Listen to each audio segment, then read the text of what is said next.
Cathy. I'm Rachel, and this is Lunabelle Book Club.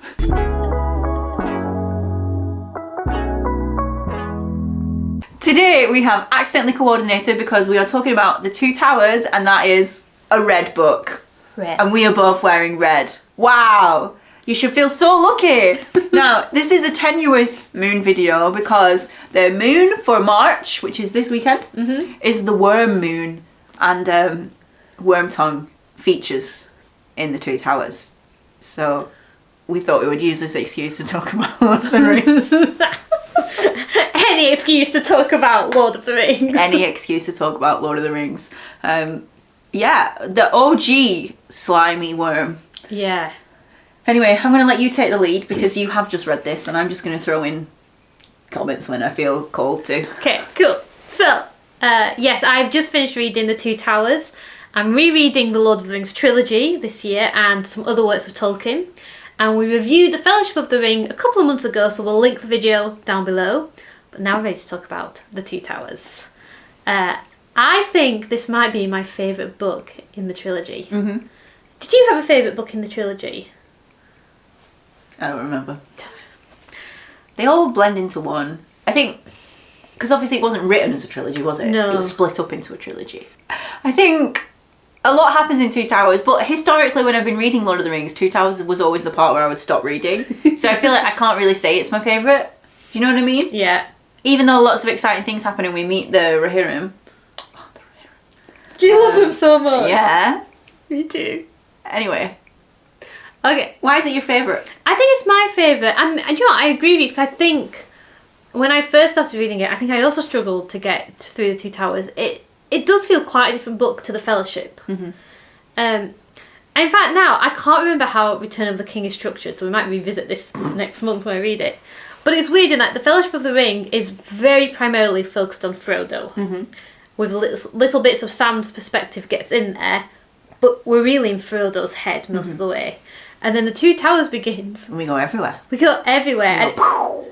Yeah, it's like it does like Aragorn, Legolas and Gimli's their bit, and then we go back and do Pippin's viewpoint, and then we go all the way over to Frodo and Sam, and it like the book restarts itself almost. In fact, I think Return of the King is very much like that as well. I think it is. I don't think there's very many trilogies now, like in fantasy series, that would get away with completely changing the structure. I think most times now, like if you started with like, well, we just follow one character throughout the book, they're almost obliged to stick with it.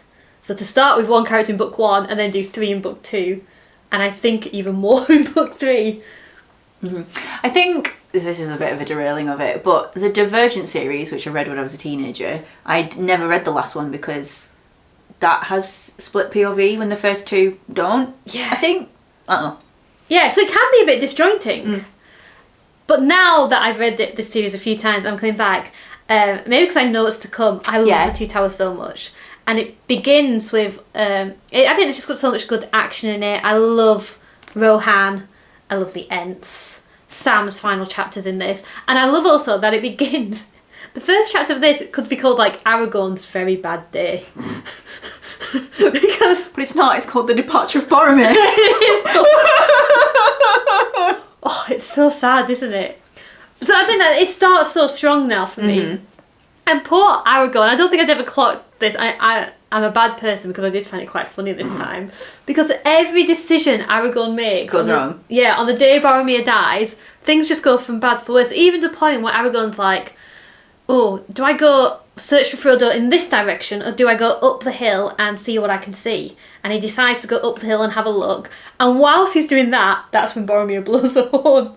So as Aragorn goes in the wrong direction, Boromir dies. So if he'd gone in the other direction, would he have been there with Boromir? Maybe. Or he would have at least been closer. Yeah, and then he has to like decide like, what, do we bury Boromir? Do we go after the hobbits have been captured? Do we still look for the ring? Just everything's going wrong for Aragorn. And it's very bad, and it's quite funny. If you're a bad person. Aragorn's no good for anything. Yeah, Aragorn's shocker of a day. It's a nightmare, bless him. there's so many amazing scenes in this book, and I love it so much.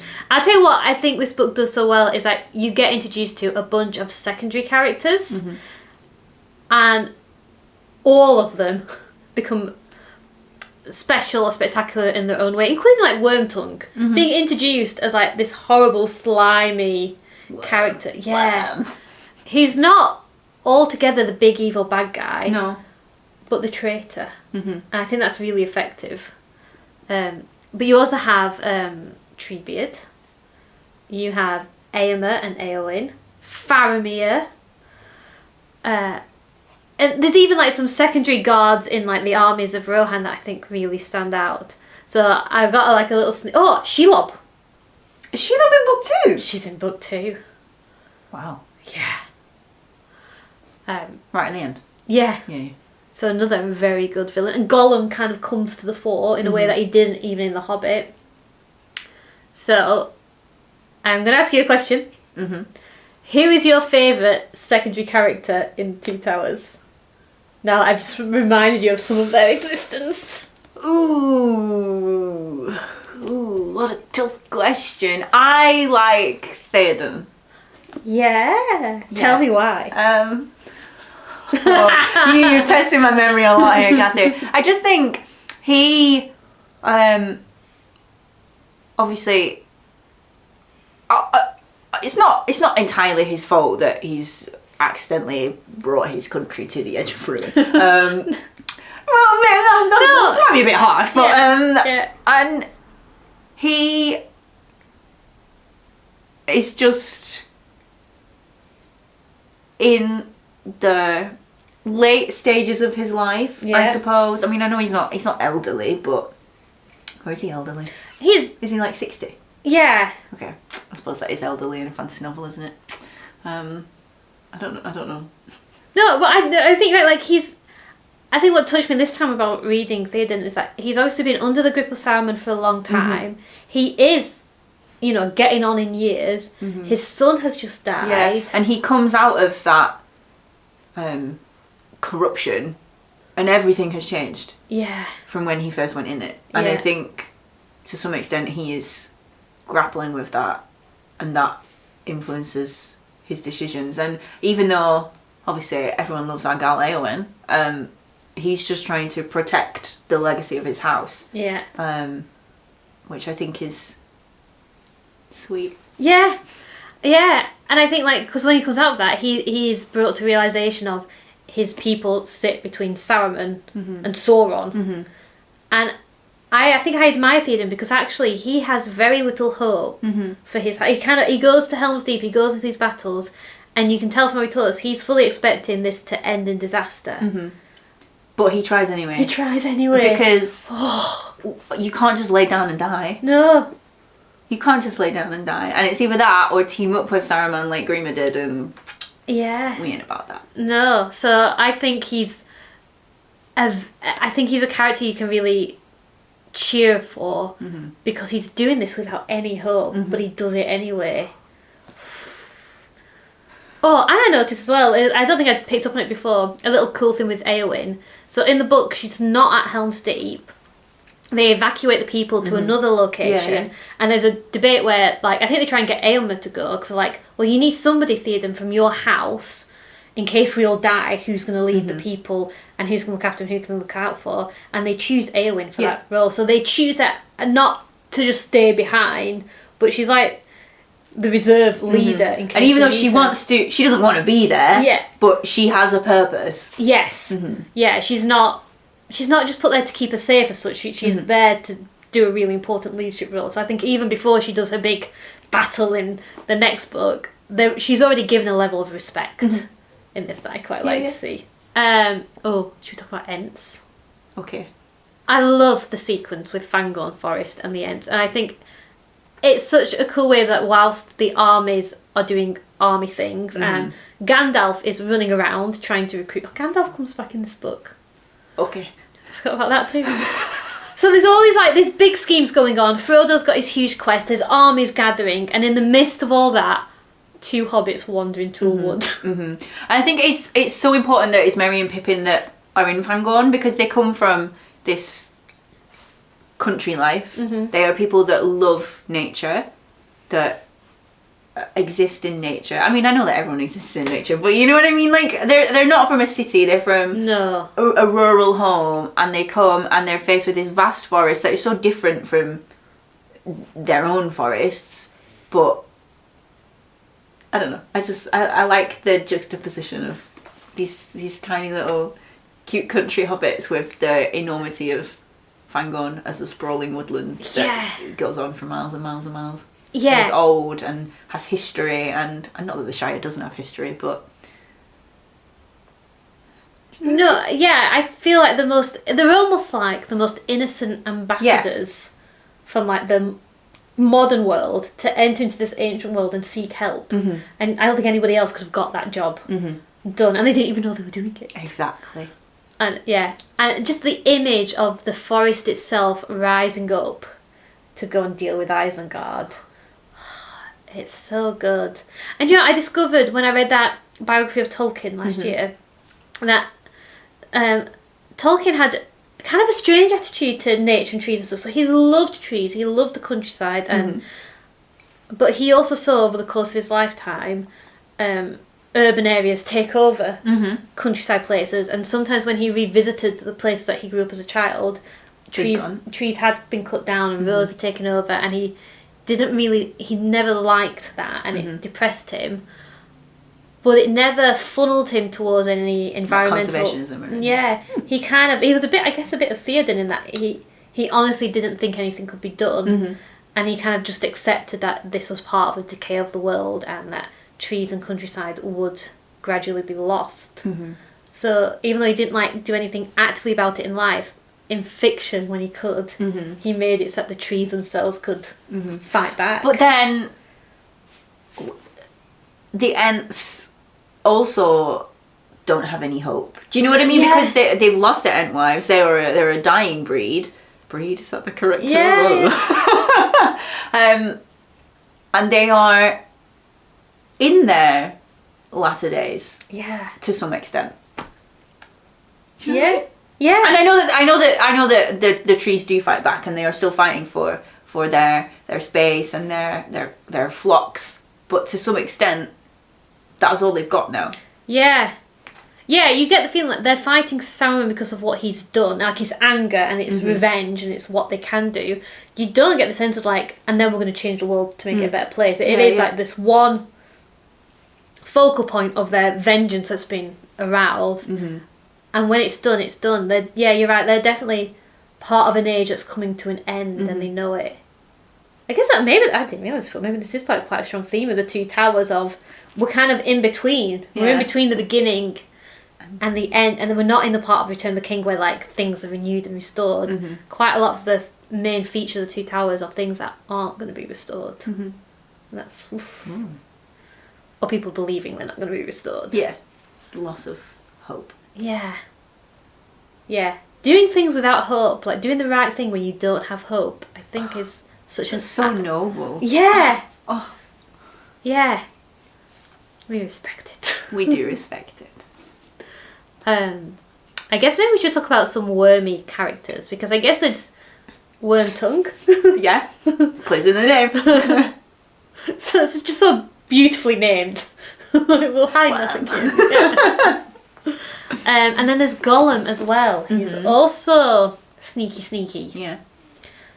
I think maybe what's interesting is that Wormtongue is quite quickly unmasked in the pacing of the book. Yeah. Obviously he's had this charade going on for a long time. But we haven't seen it. We haven't seen it. We've just seen the aftermath.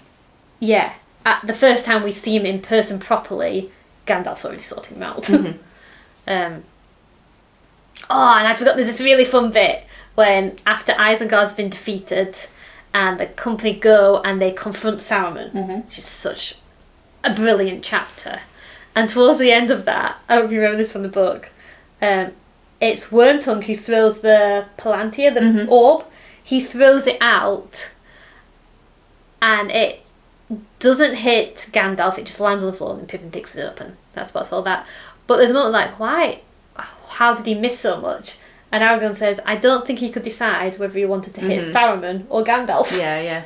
And just the idea, like, this wormy character would betray anybody. Mm-hmm. He's not loyal to Saruman any more than he is to Theoden. Mm-hmm. And Gollum. How do you feel about Gollum?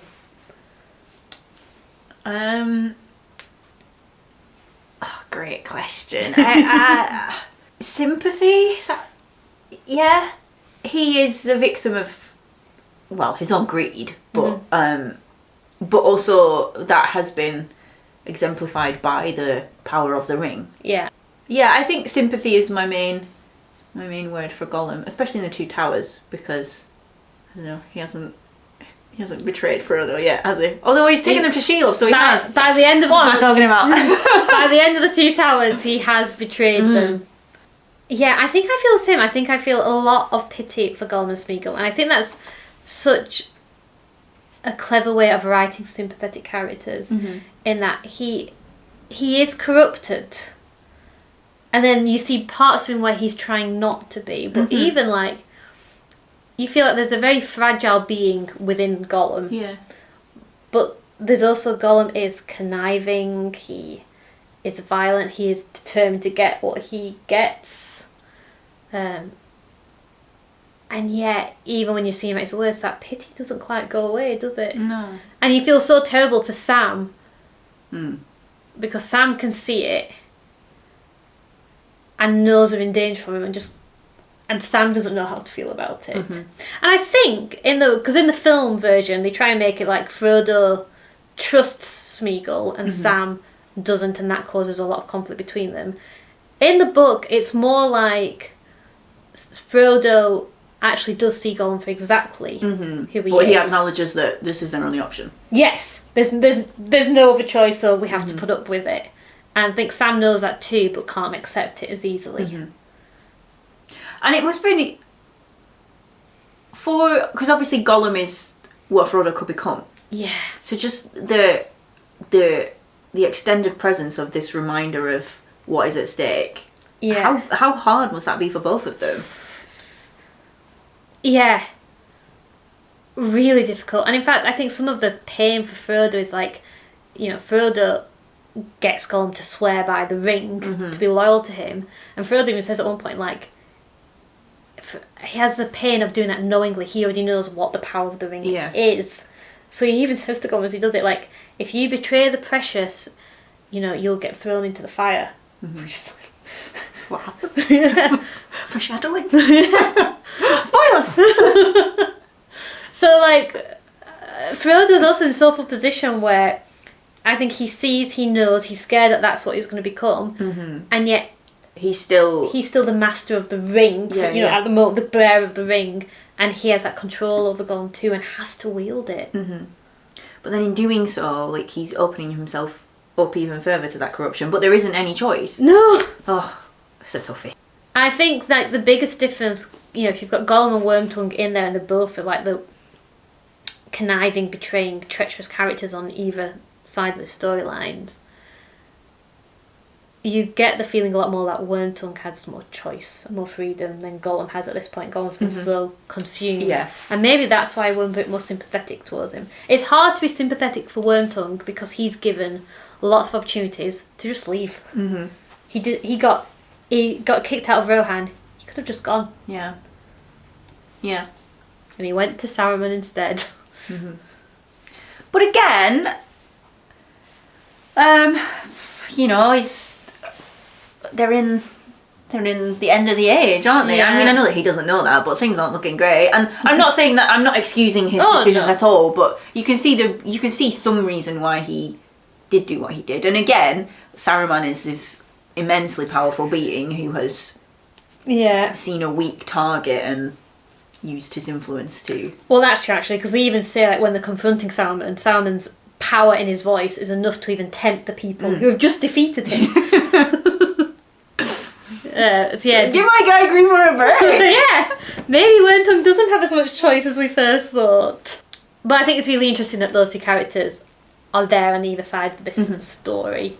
Okay, and then the other really exciting thing that happens in the Two Towers is Gandalf returns. Hey. The G. One thing I kind of appreciate about reading Lord of the Rings, and I know I could probably find out more if I actually did read the Silmarillion or the appendices properly, but in the context of the story itself, who Gandalf is as a wizard and what wizards are is never really spelled out. And I enjoy that. I quite enjoy the mystery of like, so Gandalf's returned.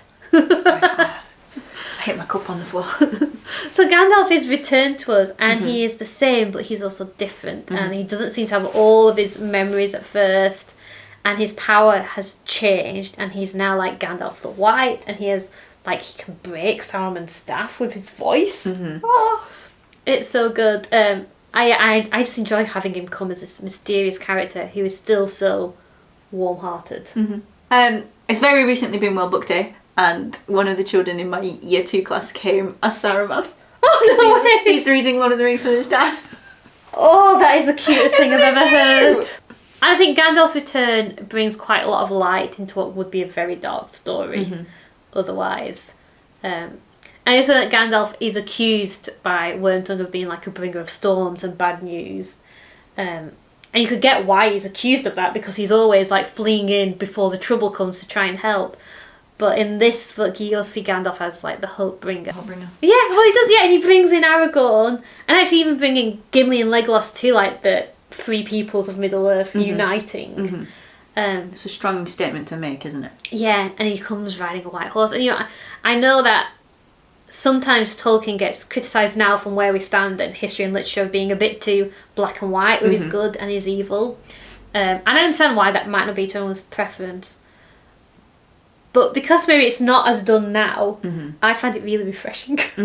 And to have, you know, this Gandalf the White on his white horse coming over the crest of the hill at the edge of battle to turn it around at daybreak with a living forest coming to the rescue. It's such a rousing piece of literature, and I guess to me it connects back to why people wrote myths and legends in the first place. It is to stir up broad feelings of nobility and hope, and you know, striving for righteousness and doing the right thing. And sometimes I think it's just really nice to just do that. Do the right thing. Or just have the have the battle between good and evil be the battle between good and evil. Like, I know life isn't always as simple as that, rarely is, but in literature I think it's still quite moving and powerful, and I enjoy it for that. Okay. Thank you for joining us. We talked about the Red 2 Towers. We post videos every Friday. Make sure to subscribe, turn on your notifications, and you never miss one. And yeah, join us in a couple of months when we talk about the Return of the King and close out this little Lord of the Rings series. If you have anything to say about 2 Towers, leave a comment down below. We would love to hear your thoughts. We've been Lunabelle Book Club. We'll see you next week. Bye. Bye. Today we have coordinated completely accidentally because we are talking about the 2 Towers. This is a worm. No, this is a worm.